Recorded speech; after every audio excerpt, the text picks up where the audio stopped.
Back to my channel vlog with you. তো অনেক দিন পর তাতনিকে রেখে দিদির সঙ্গে বেরিয়েছি। সবসময় আগে দিদির সঙ্গে বেরোতো তো বল না, देखो ना देखो ना गाइस, देखो ना बहुत दिनों बाद दीदी के साथ बाजार में आई हूँ ना गो। दीदी संगे আজকে আছি বাজারে। আমি জিম থেকে ডাইরেক্ট স্নান করে মেকআপ করে আছি বাজারে। দিদি এখান থেকে কিছু নিস না, নিলে ওখান থেকে নেবো। তো আমরা এখন এসেছি বাজারে। আর আজকে সোমনাথ আসেনি, আমি সোমনাথের সাথেই আসি। যেহেতু দিদি আসলে স্কুটিতে আমাদের জায়গা হবে না, ওই জন্য বললাম তো আমরা হেঁটেটা চলে যাবো। কিন্তু তাতন ভীষণ কাঁদছে। এদি কি পাশে পাশে আমার ছোটো করে জিজ্ঞেস করতে আপনারা কত করে জিজ্ঞেস কর। চলে আয়। ওখানে কত করে নিল? ওখানে ওই 300 350 এরকমই নিয়েছে। আমরা বাজার করে নেওয়ার পর চারিদিকে গিয়ে দরদাম করি। আগে দাম জিজ্ঞেস করে কিনবো তা নয়, লজ্জা লাগে যদি দাম জিজ্ঞেস করে চলে যাই। আরে আরে আলু কোথায় যাবো? মানে ওইখানে যাবো আবার এখানে আসবো? তাড়াতাড়ি চ, আমাকে আমার বর ডিভোর্স দিয়ে দেবে। তাড়াতাড়ি এত কান্না করছে, থাকতে চাইছে না। তো আমরা করতে এসেছিলাম বাজারে, দি লকটা খুলে দে। আমরা করতে এসেছিলাম বাজার, আর বাজার করতে এসে দিদির পেয়েছে খিদে। আর আমি যেহেতু আজকে থেকে আবার জিমে যাওয়া শুরু করছি, তো ভাবলাম খাবারগুলো কমিয়ে দিই। না আমি খেলে যখন তো খাবার নেই, বিরিয়ানি হচ্ছে, তখন কী করি বলতো, এইটুখানি খাই, এইটুখানি, এর থেকে বেশি না। লোভ লাগে, খুব লোভ লাগে, মানে আরেকটু নিই কিন্তু খেতে পারি না। বিরিয়ানিটা আমার ডায়েটের দফারফা করে দেয়। যখন আমি প্রেগনেন্ট ছিলাম তখন তুই জিমে যেতিস, এখন তুই প্রেগনেন্ট, এখন আমি জিমে যাচ্ছি। খা তুই বাবা। কটা নিয়েছি? কটা দেখো, এই দেখো লড়কি কো দেখো, এই খাতা হ্যাঁ। তো দুদিন ধরে আমাদের ঘরে এসেছিল আমার ননদ। তো ননদরা ছিল, ভালো লাগছিল। দেখ আমি এক্ষুনি কিনলাম, এক্ষুনি হারিয়ে ফেলছিলাম। এক নেল কাটার যেটা নিয়েছে 30 টাকা, এক হচ্ছে সেফটি পিন যেটা নিয়েছে 10 টাকা, আর স্কুটির চাবি যেটা আমার গেটের চাবি আছে। এটা হারিয়ে গেলে আমার বড় আমাকে হারিয়ে দেবে, তার কারণ স্কুটির 2খানা করে চাবি, আর আমি অলরেডি আগে একটা হারিয়ে গেছে, আমি হারাইনি, হারিয়ে গেছে। আর এই একটা লাস্ট বেঁচে আছে, যেটা হারালে কাহাওনা পেয়ারে হয়ে যাবে। দাঁড়াও, ক্যামেরাটা বন্ধ করা যাবে না। দিদি এরকম নড়বি না তুই একদম।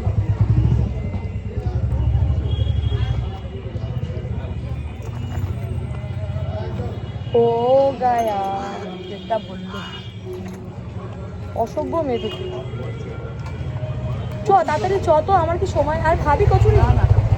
অলরেডি 4টে খেয়ে নিয়েছে গাইজ। ও 4টে খাওয়ার পরে এখন বলছে না না, দিলে খেত যদি সময় থাকে, কিন্তু আমার সময় নেই। আমার তাতান খুব কান্না করছে, আমার খুব খিদে পেয়েছিল।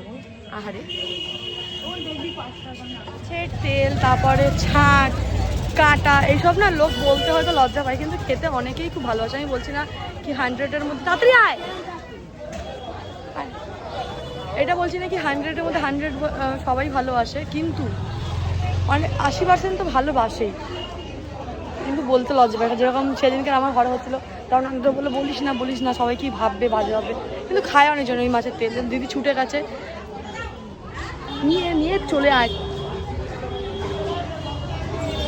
তো দিদি এক্ষুনি আলু পেঁয়াজটা রেখে দৌড়েছে, বলছে বোন 2 মিনিট ধর, আমি গিয়ে তেল পোটকাটা নিয়ে আসি।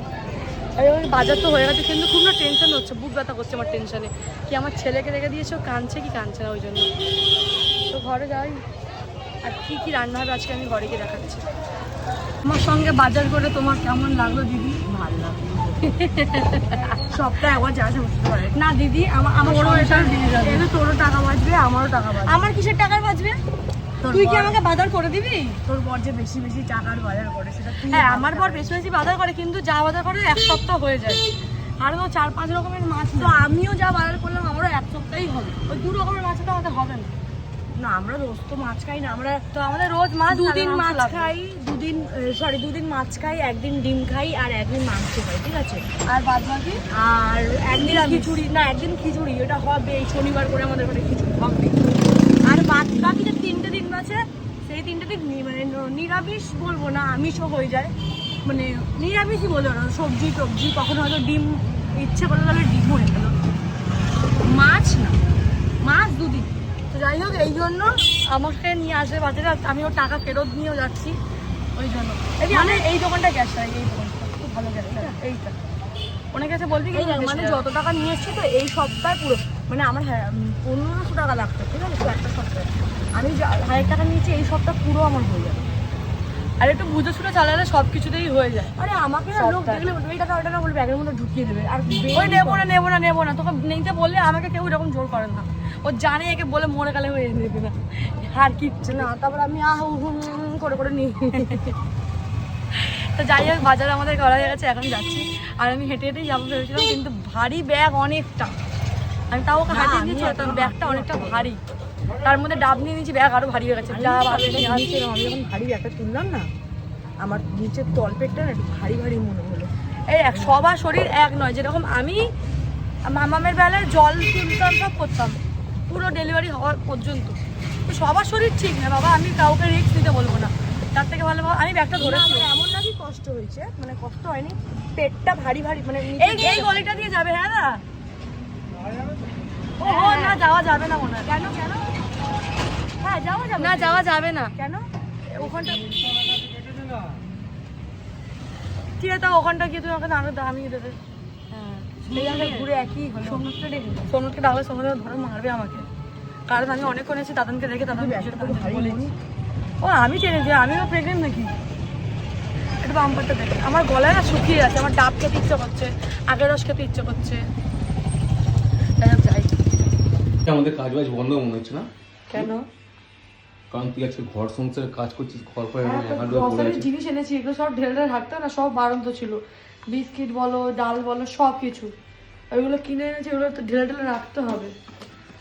মাসি এসে কি করবে? কাজের সময় কি করছিস দেখো দাদা? এমনি সময় আমাকে আসবে না, এদিকে টাকা তুই। আর আমি যা খুলছি, মানে যে এখন গ্রসারি কালকে বাজার করে নিয়ে এসেছি, আর যা ঢালছি ছিঁড়ে। কত ব্লুবেরি নষ্ট করলো দাদা। তুই অতগুলো বেঁচে দিয়েছিস কেন জানিস? আমি তো ভাবছি ও এখন থেকে বেঁচে খেতে শিখে গেছে, কি কোনটা খাবে আর কোনটা খাবে না, আর যেটা ঢালছে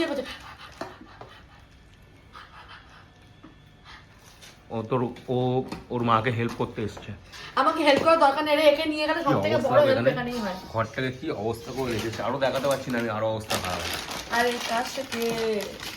আর এটা আমি গ্রসারি জিনিসগুলো অলরেডি এনেছি, ওইগুলো দেখে দেখে রেখে রেখে গোছাচ্ছি। তো কি জান করছিল? বন্ধু কালাচাঁদ কর বন্ধু কর। তুমি মাকে হেল্প করছো, করো। যাও কোথায় যাও এখন? এখন মেকআপ করছি, ফটো তুলতে যাবো, তার জন্য কয়েকটা ফটোর জন্য আমাকে মেকআপ করতে হবে। আমরা বুঝতে পারছো, আমি নর্মাল মেকআপ নর্মাল যদি ফটো তুলি আমার অত লাইট যায় না, তাই জন্য। এরকম কোনো ব্যাপার না, ভালো সব সত্যি কথা বলে দিই, সত্যিই বললাম, কিন্তু আমার বর পছন্দ করে না আমার মুখে মেকআপ ছাড়া ফটো তোলা। কিছু বলতে চাস? এটা তো মিথ্যা কথা বললি। কি আমি সব সত্যি কথাই বলি, এটা মিথ্যা কথা, আমি সব সত্যি কথা বলি। আমি এখান থেকে ভাবছি মেকআপ করেই আমি জিমে যাবো, এরকম মেকআপ করে। হাসলি কেন তুই? ওয়াই হাসা? এই ছেলেটা যা জ্বালাচ্ছে, খাওয়া দাওয়া নেই কিছু। তুমি খাবে না আজকে? এই খাবে না? আর মুখ ফুক নোংরা করে দাও, কি অবস্থা দেখো। ওই টুলটাকে নিয়ে খালি এদিকে গিয়ে বসবো, ওদিকে গিয়ে বসবো, দেখো বসে পড়েছে। ওই টুলটা পেয়ে আমার খাটে উঠবে না। ব্যাপারটা কি হয়েছে জানেন? আমরা এখান থেকে ওখানে যাবো। আমরা যখন দুর্গাপূজায় লাইন দিতাম, তো দেখা সুন্দর হলে ভালো তো বসতাম, ওর মধ্যে আমার বসে বল ওরকম যেমন যাবে। তো পিও এখন মেকআপ করছে বলে ও এখন কথা বলতে পারছে, নাহলে ও যা কথা বলে বক বক বক বক বক বক করে আমার মাথা খারাপ করে দেয়। এখন তাও একটু ঘরটা শান্ত হয়, তাই না রোহিত? মেকআপ করছে বলে এখন তাও এখন ঘরটা একটু শান্ত হয়। তাতান এখন চুপচাপ খেলছে ওই জন্য। তাতান তুমি কি এখন ঘরটা শান্ত দেখতে পাচ্ছ? দেখেছিস, বুঝতেই পেরেছি, একদম গ্যারাচ্ছে হচ্ছে। মামা তোমার হোমওয়ার্ক হয়ে গেছে? মামা আর একটা বাকি আছে, তাড়াতাড়ি করে নাও। আর এই যে দেখো বাবু মশাই এখন ওর দিদির ক্লিপ, ওর মায়ের মেকআপ বক্স এইসব নিয়ে খেলে। ওর যত খেলনা আছে ওইগুলো নিয়ে খেলবে না, তাই না? কত খেলনা কিনে দিয়েছি আমি। বাবুকে। আমি যে তোর সাথে কথা বলছি তুই কি দেখতে পাচ্ছিস? তো ব্লগটাকে এখানেই করছি এন্ড। ভালো লাগলে লাইক কমেন্টস সাবস্ক্রাইব করতে ভুলো না, কারণ আজকে পিউ এখন বোবা হয়ে গেছে, কথা বলতে পারছে না। টাটা। তুই টাটা করে দাও, টাটা করে দে।